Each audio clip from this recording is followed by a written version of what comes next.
So now we are ready to account for the distributions in tier 3.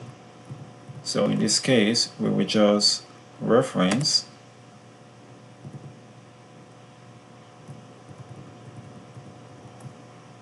the percent attributed to the general partners at 80%, and then we will now calculate the distribution to the limited partners in this tier. Is going to be equal to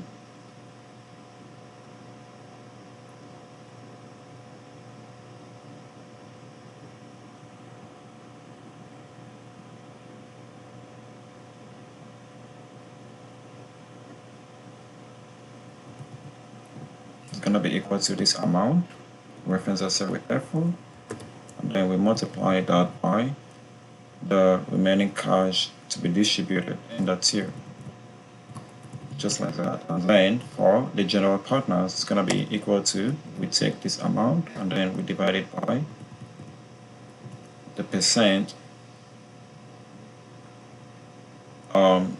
distributed to the limited partners, reference that cell. We multiply it by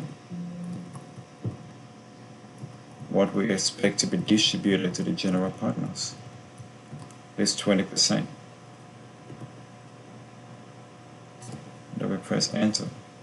So what we are seeing here is that when this hurdle rate is reached above 20% here, so that's why we put this arrow. So if this internal rate of return is above 20%, then we gonna distribute 20% of the rate of returns to the general partners, and then to the limited partners we will just distribute whatever the percent required for that tier to them, as we have just calculated 80% of whatever the cash is available here. So now we can now just sum all of these. The total distribution, we take this all the way to the end. We fill it right with Control R. So now to calculate the remaining cash to be distributed, if ever, we're gonna take the cash available to be distributed in tier 3, and then we deduct the cash after the distribution was made. We can take all of this all the way to the end, and we fill it right with Control R.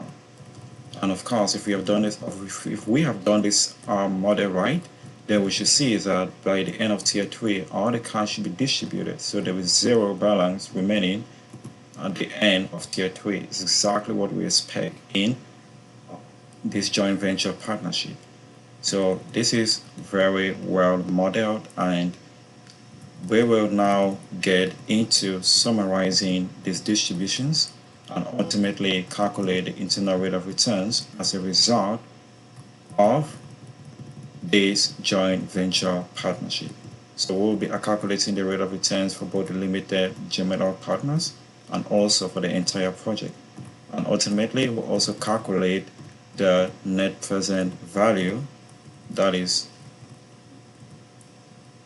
for both the limited partners and the general partners, and we will also use this same discount rate, that is the rate that we expected we have been using before in our solar model. We will use the same discount rate to discount the future cash flows heavily back into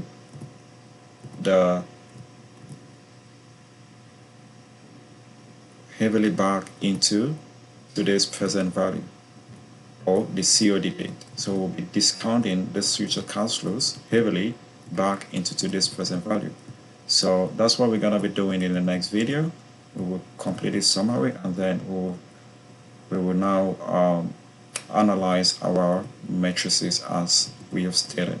So hopefully I'll see you in the next video, where we will now complete the other part of this model.